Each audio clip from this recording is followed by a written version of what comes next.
Nesse momento nós vamos estar, então, agora passando a palavra de Deus. Vamos estar orando. E vamos estar abrindo nossas Bíblias no livro de Amós. Perdão, Amós não, Miqueias. Vamos estar abrindo em Miqueias, capítulo 7. Miqueias, capítulo 7, versículo 19. Você pode estar aí abrindo a tua Bíblia. Miqueias. E nós vamos estar lendo o texto nessa noite, pedindo a Deus que nos ilumine, né? Aqui nessa noite, nesse texto. Miqueias 7:19. Eu só quero utilizar esse versículo nessa noite, que diz assim, na minha versão: tornará a ter compaixão de nós, pisará aos pés as nossas iniquidades e lançará todos os nossos pecados nas profundezas do mar. Amém? Vamos orar. Senhor, meu Deus e Pai, em nome de nosso Senhor e Salvador Jesus Cristo, nós queremos te agradecer por essa tua palavra bendita. Queremos te pedir iluminação do teu Espírito, porque essa palavra nos traz esperança. Essa palavra nos traz, nessa noite, uma reflexão de esperança e fé, Senhor. Fala ao coração da tua igreja. Perdoa os meus pecados e me ajuda, Senhor, a proclamar aquilo que já colocastes em meu coração. Em nome de Jesus. Amém. O livro de Miqueias, como outros livros, né, da Bíblia, nós temos o relato ali de um profeta levantado por Deus, que estava profetizando, né, sobre Judá, falando sobre os pecados do povo de Deus, falando sobre a necessidade de arrependimento e de se voltarem, né, de se voltarem para Deus. As 10 tribos já tinham sido destruídas, já tinham sido levadas cativas pela Síria, já tinham sido dispersadas, e só ficou ali Judá e Manassés, as 2 tribos que foi dada a Davi, com uma lâmpada que Deus falou que ele sempre teria uma lâmpada em Israel. Mas a corrupção do povo foi a mesma do povo das 10 tribos de Israel. Então, Deus, como sempre, no meio do caos, no meio do pecado, no meio da angústia, no meio da tristeza, quando todas as coisas parecem que estão perdidas para o seu povo, o Senhor sempre levanta profetas. O Senhor sempre levantava profetas para chamar o povo de volta, para trazer a nação novamente de volta para os caminhos do Senhor. Porque Deus ama o seu povo. Deus não quer ver as suas ovelhas desgarradas.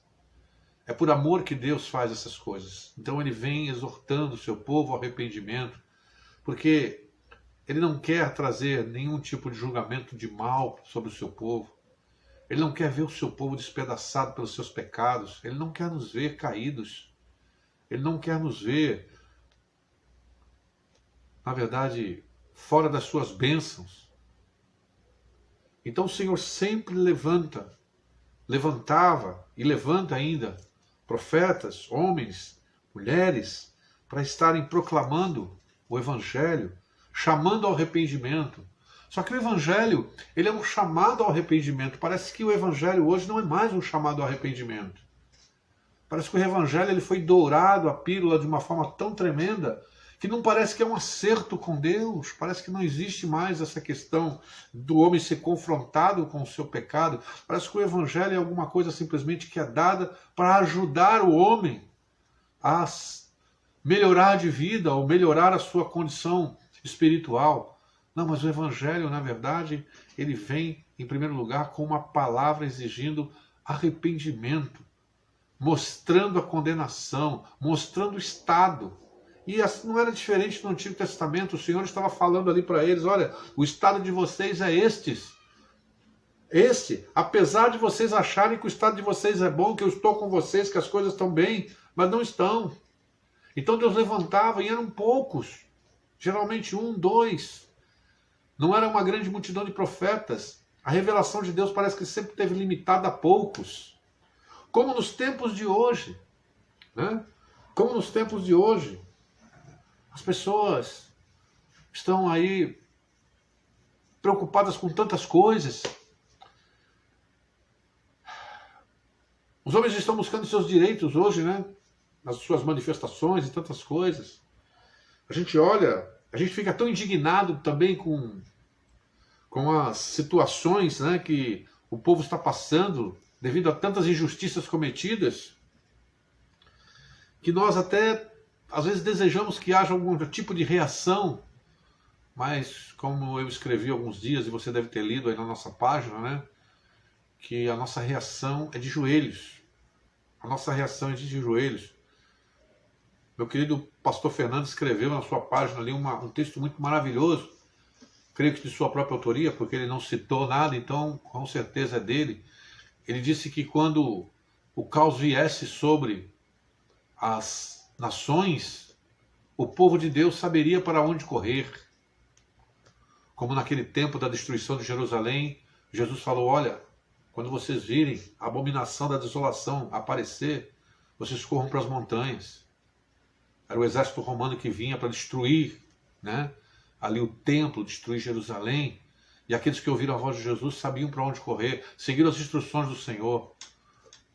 Como no tempo de hoje, o servo de Deus escreveu ali na sua página: quando vier a desolação, quando vier o caos, quando vier a falta, quando todas as coisas parecerem perdidas, o povo de Deus saberá para onde correr. Enquanto que os outros correrão para as ruas, procurando protestar pelos seus direitos. Eu gostei muito dessa frase dele. Aqui, Deus estava chamando o seu povo de volta para Ele, porque Deus é um Deus zeloso, é um Deus maravilhoso que quer o seu povo com Ele. E Miqueias estava ali.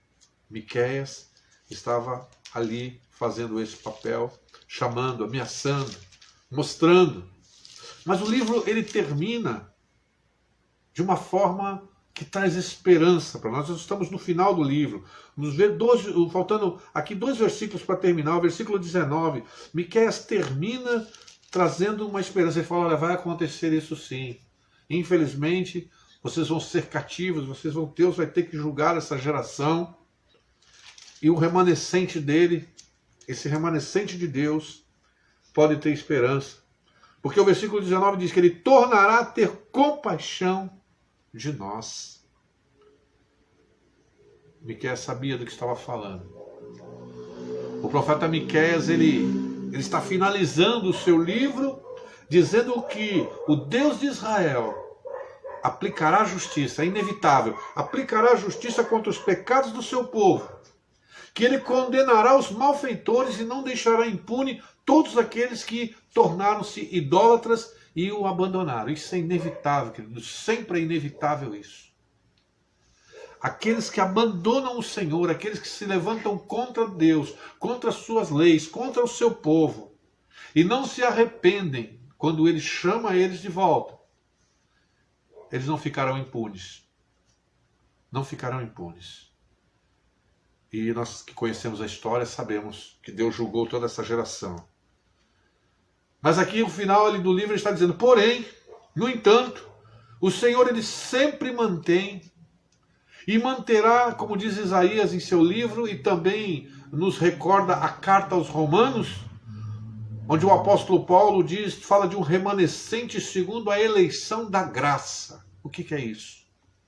É que Deus tem os seus eleitos, Deus tem os seus escolhidos, aqueles que não vão se corromper, aqueles que vão se arrepender a tempo, não por suas forças, mas porque Deus vai estar sustentando a eles. E é justamente sobre estes que o profeta aqui ele está falando. É sobre esses que o profeta está dizendo aqui nesse texto. Ele não está falando sobre os ímpios, ele não está falando sobre aqueles que abandonaram o Senhor, ele está falando sobre um remanescente. Tornará a ter compaixão de nós. Ele se inclui. O profeta também se inclui, porque ele sabe que ele é um pecador. Ele sabe disso. Eles são tão pecadores, é interessante que quando nós paramos a pensar em eleição da graça, nós podemos achar que Deus viu alguma coisa em nós. Não, ele não viu nada em nós. E nem nos outros. Nós somos todos iguais. Mas ele resolveu por algum motivo, segundo a sua vontade, segundo o beneplácito da sua vontade, como Paulo diz na carta aos Efésios. Como ele diz na carta aos Romanos, ele amou a Jacó e aborreceu-se de Esaú. Como eu já disse para vocês muitas vezes, até em aulas aqui, eu não tenho nenhum problema com Deus se aborreceu de Esaú, porque Esaú era um profano mesmo, um desobediente, um idólatra também, que desobedeceu seu pai, casou com as mulheres hititas, que vendeu a sua primogenitura por um prato de lentilhas e depois queria a bênção da primogenitura. Então, na verdade, eu não tenho nenhum problema com Deus aborreceu-se de Esaú. Eu tenho problema sempre com Deus amou Jacó. Porque quando a gente olha para a vida de Jacó, a gente vê que Jacó não tinha nada para ser amado. Como você também, como eu também, como todos nós. Não damos nenhum motivo para Deus nos amar. E nessa noite nós estamos celebrando a ceia do Senhor aqui, porque Deus nos amou e deu a nós o seu Filho, para que nós pudéssemos ser perdoados. Como eu disse, é sobre esses que o profeta está dizendo aqui no texto. Eles são tão pecadores como todos os outros que pereceram quando se deu aquele ataque da Babilônia ao reino de Judá. Eles não têm direito algum diante de Deus, não, pois são iníquos e ímpios diante do Todo-Poderoso, Senhor dos céus e Senhor da terra também.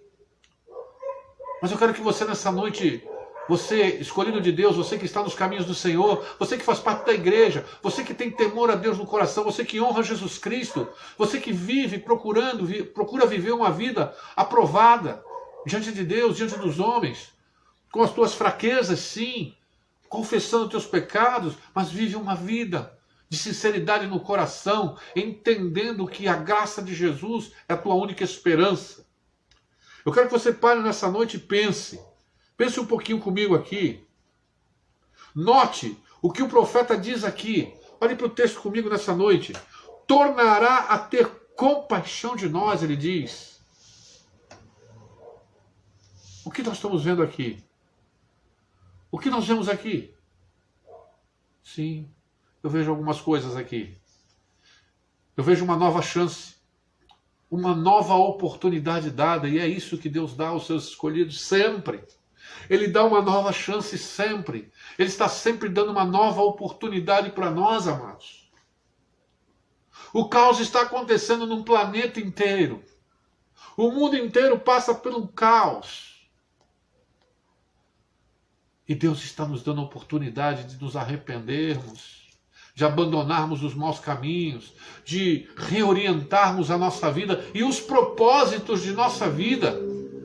Eu não sei o que você tem parado para pensar nesse tempo que você está vivendo hoje, mas todos os dias, quando eu sento nessa mesa para fazer minha oração, ou quando eu estou fazendo as minhas coisas, eu estou pensando: será que estou fazendo aquilo que Deus quer que eu faça? Será que não é hora de reorientar esse ministério? Será que não é hora de reorientar a minha chamada pastoral, missionária, como pai, como esposo? Será que não é hora de a gente dar uma reorientação nessas coisas? Será que Deus não está dando essa oportunidade para a igreja? Com certeza Ele está dando essa oportunidade para nós. Uma nova chance, que é o que o Senhor está fazendo. Nós vemos que o Senhor está nos dando uma nova oportunidade. Uma nova oportunidade. Mas não somente isso. Ele não está somente nos dando uma nova oportunidade. Ele também está intervindo. Além de uma nova chance, uma nova oportunidade, Não somente isso, mas também a intervenção direta do próprio Deus contra os pecados do seu povo. Deus está intervindo nos pecados do seu povo, nos pecados da igreja. Como é isso, pastor? Ele está intervindo? Sim. Olhemos novamente para o texto. Primeiro ele diz, tornará a ter compaixão de nós. Uma nova oportunidade, uma nova chance. E aí ele diz, pisará aos pés as nossas iniquidades. Intervenção de Deus. Intervenção de Deus nos nossos pecados. Pisando.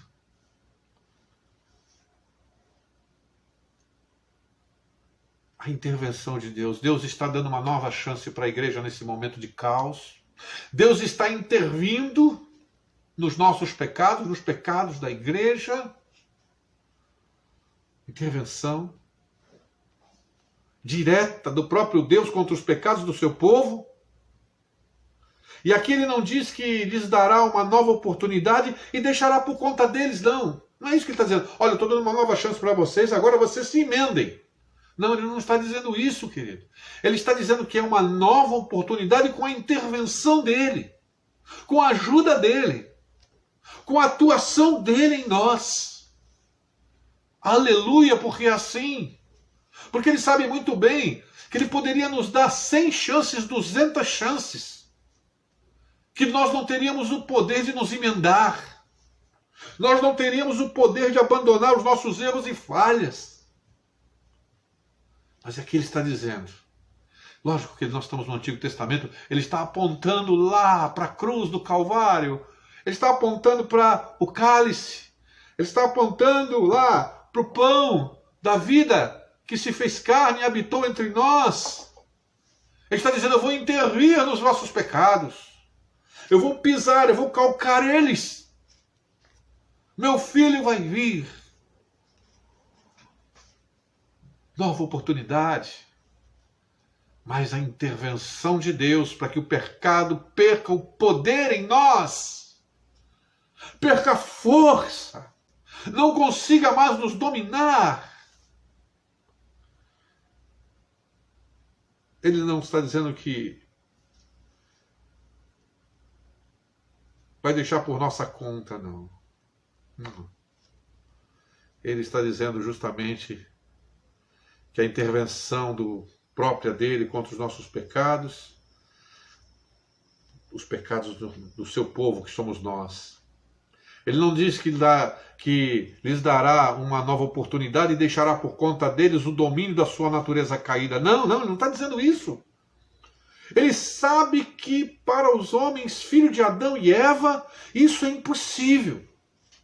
E por isso ele diz que sujeitará as nossas iniquidades. Sujeitou, matou o poder do pecado em nós. Por que você acha que você está aqui nessa noite? Por que você acha que você ainda celebra com fé a ceia do Senhor? Por que você acha que você está aqui agora? Você largou de ver a tua televisão, abandonou lá a tua saidinha lá no parque, hoje a tua tomada de sorvete com a tua família para algum lugar que você teria que ir hoje. Por que você acha que aconteceu isso hoje? Porque ele venceu. Porque ele interviu. Porque ele tirou o poder do pecado te subjugar, me subjugar, subjugar o seu povo. Isso que ele fez. Ele fez isso. Ele sabia que ele tinha que fazer isso. Porque ele sabia que era impossível. E por isso ele sujeitou as nossas iniquidades. Mas o texto vai além. O texto é maravilhoso, o texto vai além. O texto não diz somente isso, mas o texto diz que ele vai além. O texto diz que além de pisar com os pés as nossas iniquidades, ele vai apagar essas coisas, ele diz, e lançará todos os nossos pecados nas profundezas do mar. O que Deus está falando aqui é que ele esquecerá todos os nossos pecados. O Senhor esqueceu talvez essa noite você pare e pense nos teus pecados, na tua vida. E aqui os mais velhos talvez tenham muita coisa para lembrar, né? Os mais jovens talvez tenham menos, mas têm também coisas para lembrar. Mas os mais velhos têm coisas para lembrar, muitas coisas para lembrar também. Nós sempre teremos alguma coisa para lembrar do passado. Mas o que ele está dizendo é que vou dar uma nova oportunidade, vou dominar o vosso pecado, e não importa o que vocês fizeram, não importa, eu vou esquecer. Lançarei no mar do esquecimento.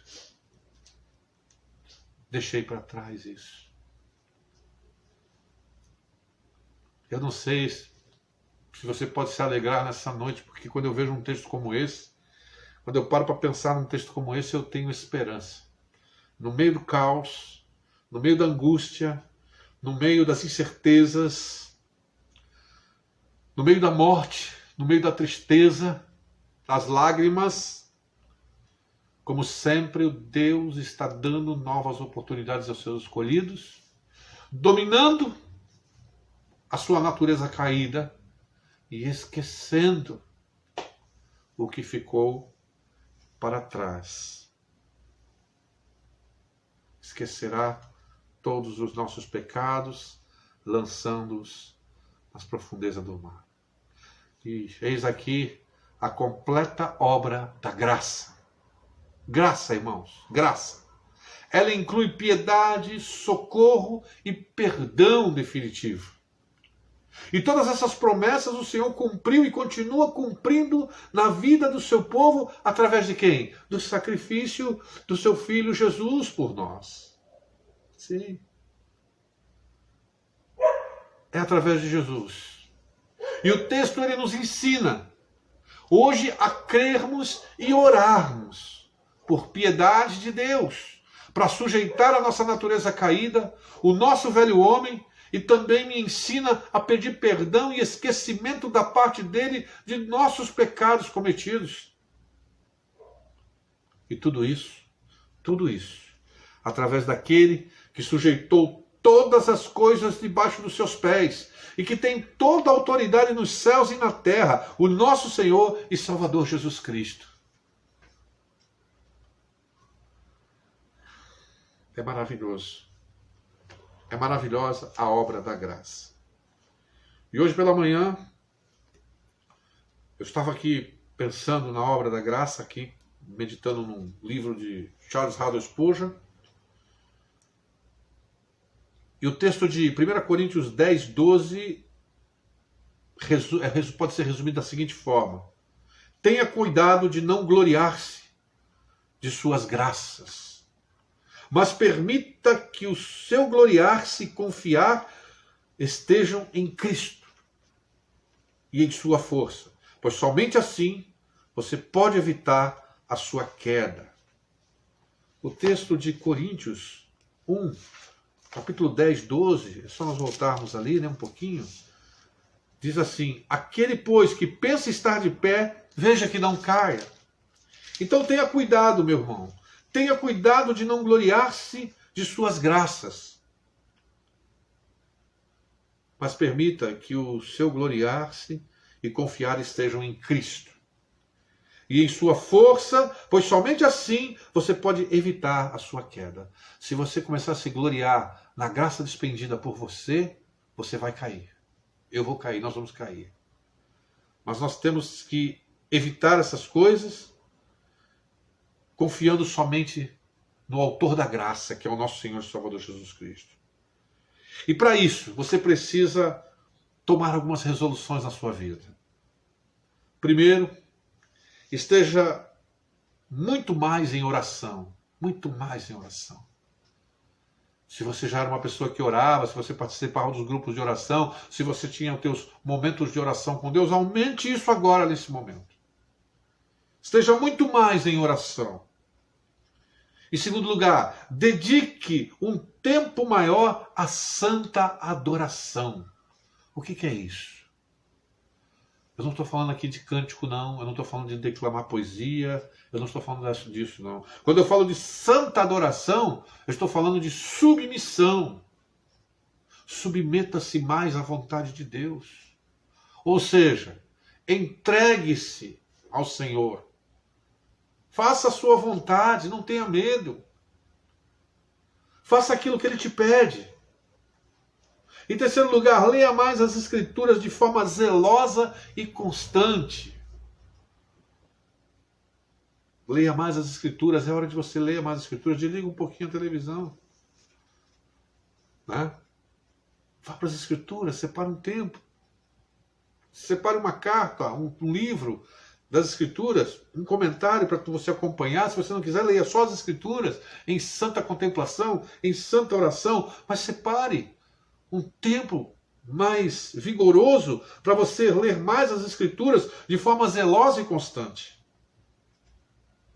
Também é tempo agora, meu amado irmão, de nós observarmos as nossas vidas mais cuidadosamente. Fazer aquelas análises de coração, se colocar na presença de Deus e falar: Senhor, está tudo bem comigo e contigo? Senhor, como é que estou? Senhor, sonda-me, ó Deus, conhece o meu coração, prova os meus pensamentos. Observe a sua vida mais cuidadosamente. Presta atenção se há orgulho, se há soberba. Presta atenção se há alguma coisa fervilhando aí dentro do seu coração que tem te levado ao medo, ao ódio, à ira, à cólera. Observe a sua vida mais cuidadosamente. Viva mais perto de Deus. E aqui, eu não sei como nós podemos viver mais perto de Deus se não for através da leitura, da oração, da santa contemplação, da meditação na sua palavra, pensar sobre os textos, os significados.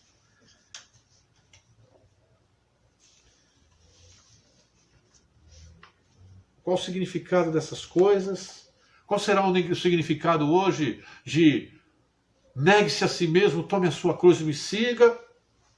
Preciso meditar nisso. Qual será o significado de que aquele que quiser ganhar a sua vida, perdê-la, mas aquele que perder a sua vida por amor de mim, achá-la-á? Qual o significado de perdoai-os, Pai, eles não sabem o que fazem? Qual o significado de negue-se a si mesmo? Viva mais perto de Deus. Vivamos mais perto de Deus. Tome os melhores exemplos como seu padrão. Nós temos que olhar para as melhores pessoas, os melhores exemplos da Bíblia, os melhores exemplos da história da igreja. Esse é o nosso padrão. O nosso padrão é Jesus Cristo. E todas as pessoas, Paulo dizia, me imitem, porque eu sou um imitador de Cristo. Então, as pessoas que são padrão são os melhores exemplos para nós podermos estar observando. Permita que a sua conversação seja uma fragrância do céu. Como tem sido a nossa conversação, as palavras que saem da nossa boca? São palavras para edificar? São palavras que realmente têm trazido sal e luz? Permita que a sua conversação seja a fragrância do céu. Permita que seu coração esteja perfumado com afeição pelas almas dos homens. É o tempo de nós chorarmos pela miséria dos outros. Se nós não estamos encontrando lágrimas para chorar pelas pessoas que estão famintas lá fora, perdendo seus recursos, perdendo seus empregos, perdendo suas vidas, crianças com fome, crianças chorando dentro das casas porque os seus pais não têm trabalho, porque o nosso país está empobrecendo, porque as pessoas estão morrendo. Então é tempo de nós nos permitirmos que o nosso coração esteja perfumado com afeição pelas almas dos homens, aqueles que estão indo para o inferno, aquele parente que está indo para o inferno, aquele filho que está indo para o inferno, aquela filha que você sabe que está indo, e nós não, muitas vezes, não estamos afeiçoados. É tempo de afeição pelas almas dos homens. E por último, viva de tal forma que os homens possam tomar conhecimento de que você esteve com Jesus e que aprendeu dele. Eu lembro de uma passagem em Atos que diz que Pedro e João começaram a discursar ali diante daquele sinédrio e diz que eles eram homens sem letras, eram homens analfabetos, eram homens que não tinham cultura. Mas o texto diz que aqueles homens perceberam que eles tinham estado com Jesus. As pessoas precisam perceber isso na igreja, em nós, que nós tivemos com o Senhor, que nós estamos com o Senhor. As pessoas precisam ouvir, ver as nossas atitudes e realmente dizer: eles estiveram com Cristo. Eles estiveram com Cristo. E por fim, eu quero dizer que tudo isso que está acontecendo, novas oportunidades, uma intervenção de Deus, uma promessa de esquecimento dos nossos pecados e uma exortação para nós nos gloriarmos somente em Cristo Jesus, é acompanhada também de um desmame. Sim, tudo isso eu estava meditando essa semana para trazer aqui para vocês, porque veio ao meu coração isso também. Um desmame. E Deus nos desmama, como nós desmamamos os nossos filhos. O filho está no regaço da mãe e ele está ali satisfeito, no seu seio, sentindo o seu calor, e ele está ali. Se ele fizer alguma coisa errada, não tem problema, ele continua ali. Mas vai ter um momento que ele vai ter que ser tirado daquele seio, e ele vai reclamar, ele vai chorar, ele não vai querer, porque ele não quer ser desmamado. E a igreja de Jesus, com certeza, está passando agora por um período, nesse tempo, nesse instante, de desmame. E Deus está nos desmamando, retirando-nos do seu colo e nos fazendo andar. E como é que ele está fazendo isso? Ele está aplicando uma aridez, né?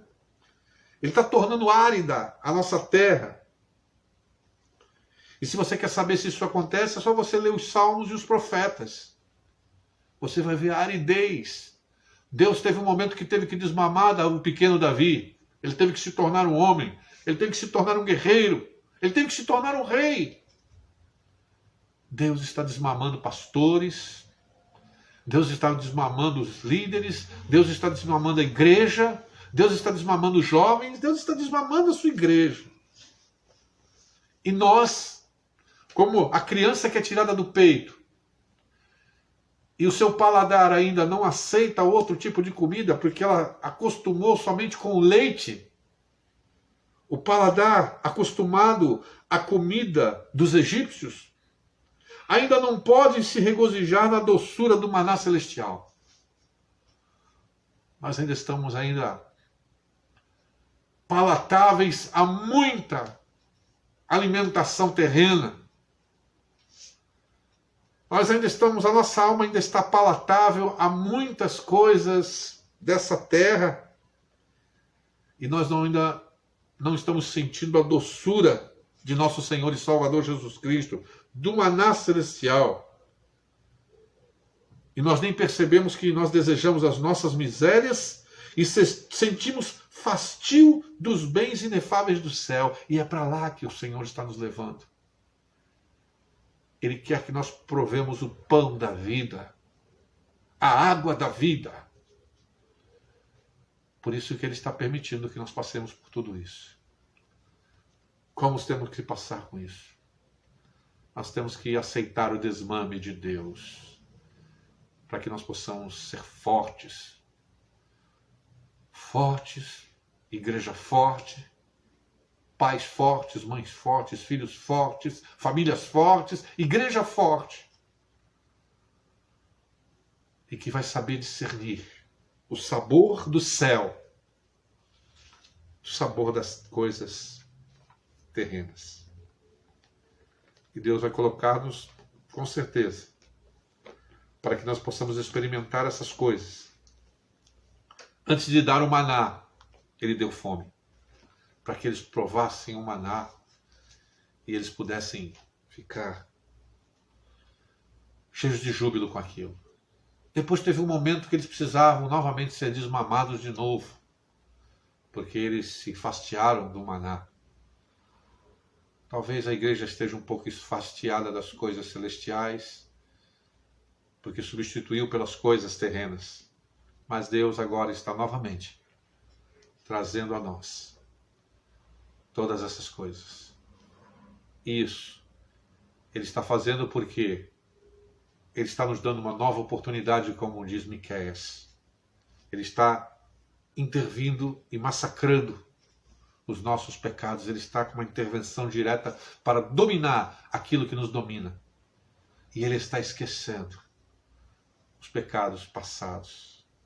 Que nunca esqueçamos que sempre há esperança por termos um Deus piedoso e gracioso. Piedoso e gracioso com os fracos pecadores como nós. E o que nós temos que fazer então nessa noite, meus irmãos? Nos acheguemos a Ele. Hoje, com confiança nessa promessa de graça, e recebamos dele piedade, poder para vencer as nossas iniquidades, e perdão e esquecimento de nossos pecados contra Ele e contra o nosso próximo. Que Deus te abençoe. Que Deus plante no teu coração essa palavra como plantou no meu. Quando eu começar agora a tentar reclamar de alguma coisa, eu venho a lembrar: o Senhor está me desmamando, não posso reclamar.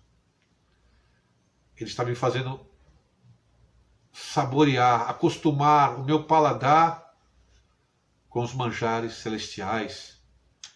E eu preciso deixar os manjares terrenos para poder experimentar as coisas do céu.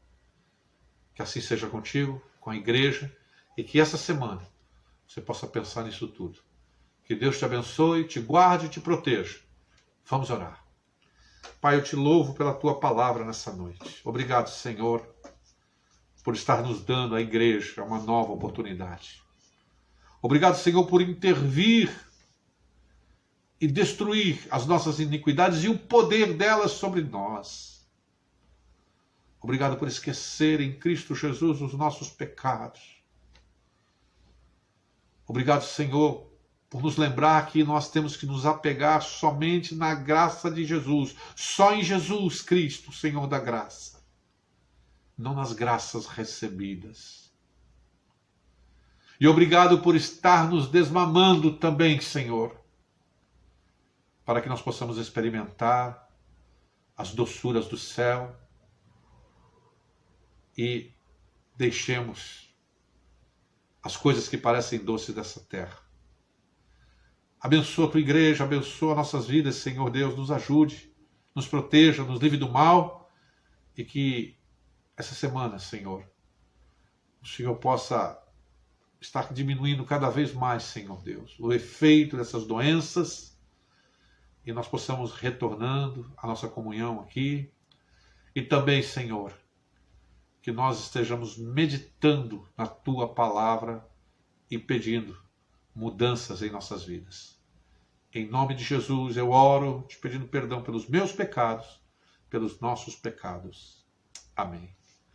Meus amados, Deus abençoe, que a graça de Jesus continue com você e que o Senhor te dê uma semana cheia do Espírito Santo. Medita nessas coisas. Deus te abençoe.